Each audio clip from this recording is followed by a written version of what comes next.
Élu de Dieu, j'espère que tu vas bien et que tu es prête à écouter tous les conseils de bien-être destinés à la nouvelle créature en Christ. Alors, dans cette vidéo, je vais te parler d'un problème qui m'a été posé par une sœur dans un email. Alors, cette sœur-là m'a écrit pour me dire qu'elle a été chassée hors du foyer conjugal par son mari. Son mari l'a mise à la porte avec tous ses enfants à cause de la prière. Oui, à cause de la prière. Et vraiment, cela m'a fendu le cœur et ça m'a donné envie de faire cette vidéo pour tirer la cloche d'alarme.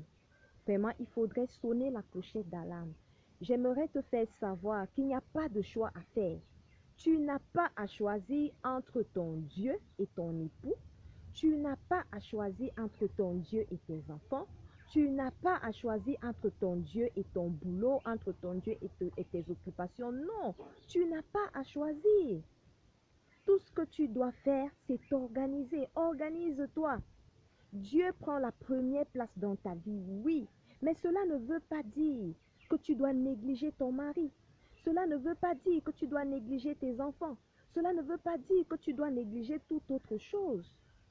Si tu es élève, par exemple, tu ne vas pas délaisser tes leçons que tu as à lire pour aller passer des nuits à la prière pour espérer ensuite réussir à tes examens. Non, tu dois passer le temps à réviser, avoir un temps pour la prière, avoir un temps pour l'étude et avoir un temps pour tout. Tu as besoin de t'organiser. Tu as besoin de faire un emploi du temps. Il est hors de question que tes enfants reviennent à la maison et qu'ils soient affamés parce que tu étais à la prière. Il n'y a pas de raison pour que ton mari soit à la maison et que toi, tu ne sois pas là pour t'occuper de lui.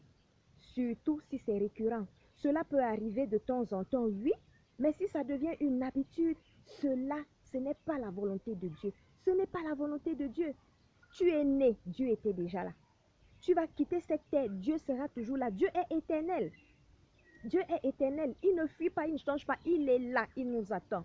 Ça veut dire quoi? Ça veut dire que c'est nous qui devons faire un programme selon, ajuster notre programme de prière selon nos autres occupations. D'accord? Maintenant, si par exemple, vous avez un mari qui a besoin de prendre son petit déjeuner à 7 heures du matin, qu'est-ce que tu fais? Lève-toi par exemple à 5 heures. Fais ta prière jusqu'à 6 heures pour que tu aies le temps avant 7 heures de lui apprêter son petit déjeuner. Ou alors, si tes enfants doivent aller à l'école, il faut que tu aies le temps de méditer, de prier avant 6 heures, l'heure à laquelle tu dois apprêter tes enfants pour l'école. Et maintenant, nous revenons au cas de cette sœur-là. Qu'est-ce qu'elle me dit? Elle me dit, dans son église, lundi, il y a la prière pour les malades. Mardi, il y a la prière pour les enfants. Mercredi, il y a la prière pour les foyers. Du moins, tous les jours de la semaine, il y a un thème de prière. Oui, je ne refuse pas. Mais Dieu n'est pas seulement à l'église. Même dans ta chambre, il y a Dieu là où tu te trouves. Puisque toi, tu es le temple du Saint-Esprit. Ça veut dire que partout où tu es avec Dieu. Tu n'as pas besoin d'aller dans les locaux de l'église pour prier tous les jours. Non. Choisis 2 ou 3 jours de la semaine. En tout cas, communique avec ton conjoint. Communique avec ton conjoint. Décidez des jours où tu peux aller à l'église. Et maintenant, les autres jours, organise-toi à la maison. Tu peux t'organiser à faire ta prière à la maison. Tu sais déjà que cette journée, par exemple, c'est la journée où nous prions pour les malades. Tu peux prier pour les malades étant chez toi, en prenant soin de ta maison, en prenant soin de ton foyer et en faisant tes autres activités. Dieu n'a jamais dit d'arrêter de travailler parce qu'il faut prier. Jésus n'a jamais passé une journée sans rien faire parce qu'il priait. Au contraire, il allait prier très tôt le matin. Il allait prier souvent toute la nuit. Il s'isolait souvent pour aller prier, mais tard dans la nuit ou alors très tôt le matin avant que ceux qui ont besoin de lui ne se lèvent pour venir demander ses services. La femme sage bâtit sa maison. Ma sœur, tu as besoin de sagesse pour t'organiser. Tu as besoin de sagesse pour organiser ton emploi du temps. Organise-toi de telle sorte que Dieu ait la première place dans ta vie. Ensuite, que tu puisses t'occuper de toi-même, que tu puisses t'occuper de ton mari, de tes enfants, si tu en as, de toutes tes autres activités. Organise un emploi du temps, d'accord? Tu ne peux pas passer le temps à prier, à aller à l'église et négliger les autres aspects de ta vie. Cela va t'attirer des ennuis. Et tu ne peux pas passer non plus le temps à t'occuper de toutes les autres activités sans passer du temps avec ton Créateur. Tu as besoin de t'organiser.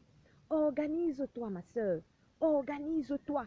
Tu n'as pas besoin d'abord que ton mari te foute à la porte pour que tu comprennes que tu es dans l'erreur. D'accord? Pose-toi toujours la question, mais qu'est-ce que mon Dieu attend de moi? Comme je le disais, il est là. Notre Dieu est là. Il ne bouge pas. Il ne va nulle part. Il nous attend. C'est à nous de créer des heures qui nous arrangent pour passer du temps avec lui. Si tu n'as pas du temps en matinée parce que tu dois t'occuper de multiples choses, lève-toi un peu plus tôt.